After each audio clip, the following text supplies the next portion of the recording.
High everyone, আমি Rinki. Welcome back to another mini blog. আশা করছি আমার এই ব্লগগুলো দেখতে তোমাদের ভালো লাগছে। ভালো লাগলে প্লিজ যারা ইউটিউব থেকে দেখছো সাবস্ক্রাইব করে দিও, আর যারা আমার ফেসবুক বন্ধুরা তারা অবশ্যই ফলো করতে ভুলো না। 25 তারিখের ব্লগটা নিশ্চয়ই দেখেছো। আমার ভয়েসটা ভীষণ খারাপ ছিল। 26 তারিখ একটু ভালো আছে। তো যাই হোক, আমি আমার ব্লগের ভয়েস রেকর্ড দিচ্ছি, আশা করছি তোমাদের ভালো লাগবে। 25 তারিখে রান্না হয়েছিল অনেক কিছু, কিন্তু সকালবেলা ভারী কিছু খেয়ে আর দুপুরবেলা কারোরই খাওয়ার ইচ্ছা হয়নি, সবাই রাতে খেয়েছে। আর 26 তারিখে আমরা প্ল্যান করেছিলাম সকাল সকাল আমরা ব্রেকফাস্টে করব কালো জিরে দিয়ে আলুর তরকারি, টমেটো দিয়ে, আর হচ্ছে কড়াইশুঁটির কচুরি।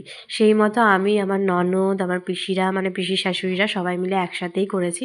বেশিরভাগ ননদরা করেছে, আমি গিয়ে একটু হেল্প করেছি তাদের। আর ও যখন এই কড়াইশুঁটির কচুরিগুলো ফুলাচ্ছিল আমার দেখতে খুব ভালো লাগছিল। আর এত সুন্দর স্মেল বেরিয়েছে, ভাবছিলাম ওখানেই তুলে খাই। আর এই শীতের সময় ছাদে বসে রোদের মধ্যে গরম গরম কচুরি খেতে কার না ভালো লাগে।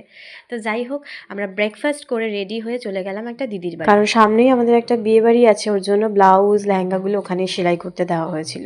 পাশেই একটা দিদির বাড়ি ছিল, দিদিটার মেয়ে হয়েছে, তাই দিদিটার মেয়েকে দেখতে গিয়েছিলাম। ওখানে আন্টি দিয়েছিল কফি আর কেক।